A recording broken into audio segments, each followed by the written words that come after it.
Latvija ir gaidījusi šo deklarāciju 50 gadu. Latvija ir nepacietīga. Tādēļ neuzskatiet to par kaut kādu avantūru.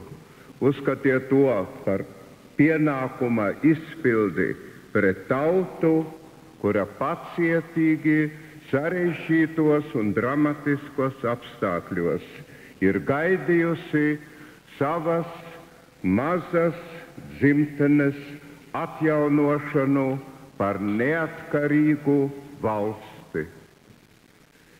Es bieži esmu runājis ar Mihailu Sergejeviču Gorbačovu un Nikolaju Ivanoviču Ryžkovu, un viņi man uzstādīja allaž jautājumu, ar ko tas izskaidrojams, ka latvieši, kurus viņi uzskata par vienu no uzticamākām, revolūcijai uzticamākām tautām, grib aiziet no Padomju Savienības.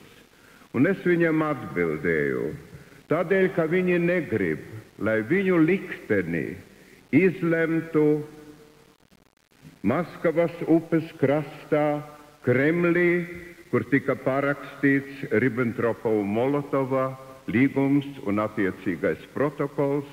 Viņi vēlās, lai viņu likteni izlemtu Latvijā, izlemtu Rīgā, izlemtu Daugavas krastā, Gaujas, Lielupes un Ventas krastā. Izlemtu visa Latvijas tauta.